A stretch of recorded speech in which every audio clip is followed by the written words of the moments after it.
Ladies and gentlemen, Tactical Advance here, and welcome to a ship review. Now today, we're going to be taking a look around the Mustang Gamma, but before we start, I have started streaming. I have no schedule yet, but I probably will put one together probably in the next week or so. So if you want to support me on Twitch, check out the link in the description below and give me a follow, and you get a notification when I go live. So, back to the review. The Mustang Gamma, here we are, dedicated racing ship. This is what I'm calling V2. This is the reworked model of the Gamma. Also in the description below, I've left a link there as well for you to look at the old ship review so you can see the before and after. But today, it's all about V2, the new version. And looking at the old one, it's a much better improvement over the last. The exploration ship did get a little bit of negativity because the interior did look a bit hard and should have probably had a little bit more soft furnishings. But overall on the exterior, I think it looks better. I'm sure you guys let me know in the comments. Now, I do own a racer as well. I've got the M50, which originally was the Interceptor, more on the racing side. Probably just got it because I like the look of it, to be fair. And also, I like the look of this. It looks pretty decent.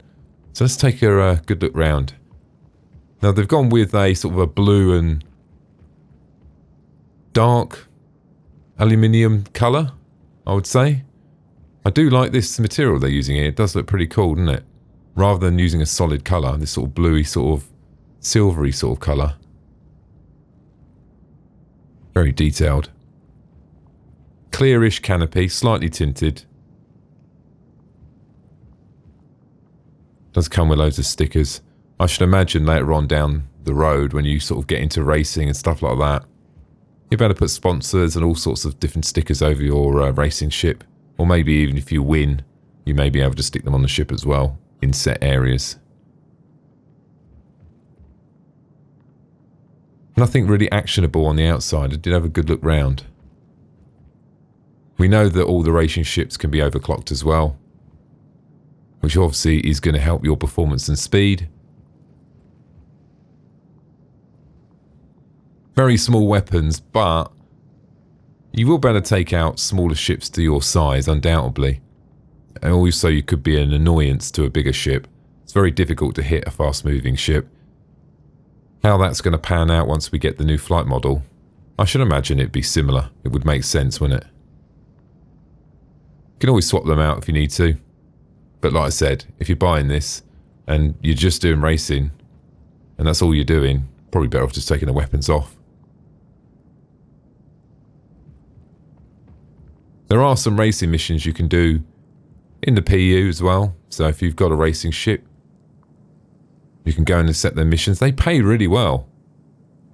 Did have a look the other day. Just daren't try it. Crash was probably going to be imminent if I did it. Landing legs. I did test the wheels. You know, we were saying in the last video. They definitely work. You can take off doing a rolling start. I'm thinking about trying it in a minute. We could do.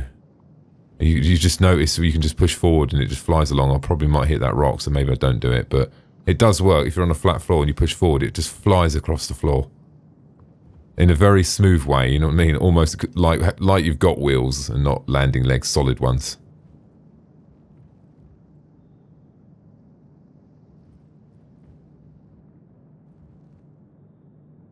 It's interesting, isn't it?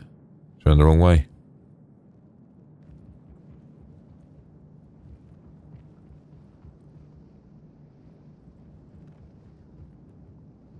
Did try opening some of these. You can't open any of these neither. Now the engines, can't quite see because that blue text, can you? Let's go into this view. There we go. Engines at the top, engines in the middle.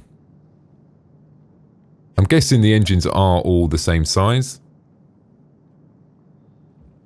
The ones in the centre do look a little bit smaller. Might not be though, it's hard to tell, isn't it? Then again, you are sort of further away when you're standing over here. They do look too small for the ship. If you get the M50 out and you put the M50 next to this and you look at the size of the M50 engines, because it's got two, dwarfs these ones. But saying that, this one's got 2 more extra in the centre. No, actually, in fact, it's got 4 more extra, isn't it? Of course it has. But smaller. So maybe it makes up the same amount of...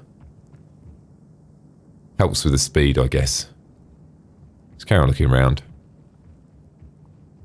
These nice little cutouts here. Same thing over the other side.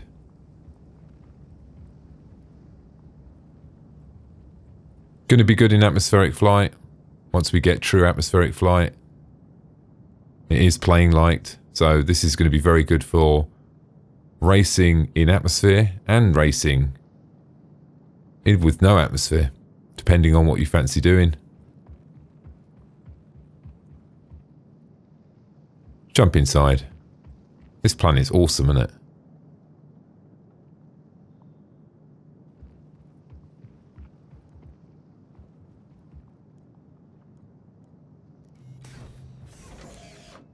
It's got a nice little ladder there, all matching with the sort of same blue that's around the place. And on the top. We might be able to see this. Hang on, let's have a look.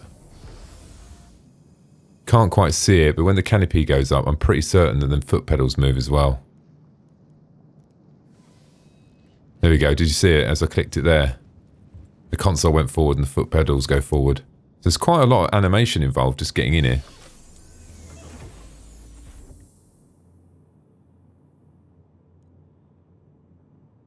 Weapon systems disabled. I prefer that voice. Let's try it again. Welcome. Your journey begins now. All systems operational. Yeah, I do prefer that voice over some of the other ones.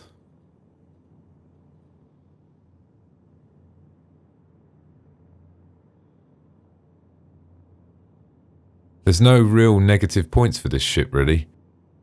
It's hard to find something that you dislike, because the centre pip is actually in a quite good spot for once. You know, worst case scenario, it could have been down here. But, I mean, that's pretty good. And then, obviously, you've got all of this. I mean, you can't critique this, can you? It's just there, isn't it?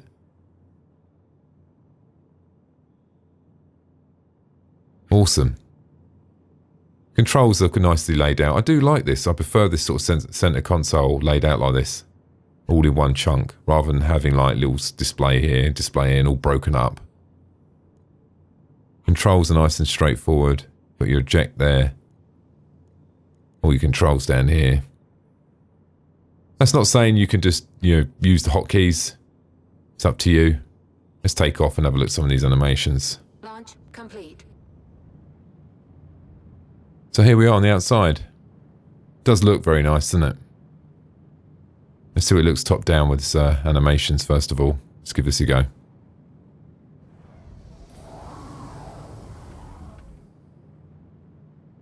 I'm actually quite surprised that they didn't animate these little back wing bits as well. I originally thought that they might fold back or something when it goes for that animation.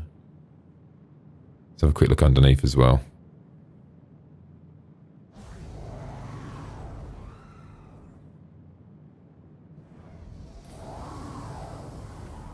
The speed is really good as well. It picks up really, really good speed. It is quite enjoyable to fly. The manoeuvrability is pretty good as well. And one other thing I do like about it, I like the fact that you don't black out as much. That's what I found. With some of the other racer ships, you do black out quite quickly. This is up there with one of the, or, in the top 5 of most fastest ships inside of Star Citizen. It's expected, really, isn't it, for a racing ship? So nothing's really going to catch you, really, unless it's another racing ship that's going to try and intercept you. Once again, it sort of tops out. This tops out about 1,340, and even at full speed, you won't black out, and it picks up speed quick and pulls back the other way pretty rapid. So what a fantastic ship. Overall, it does what it says on the tin. It's a good racer. There's no major issues that I've got with the ship. It is fast, the manoeuvrability is fantastic, the view is great, the top speed's really, really good.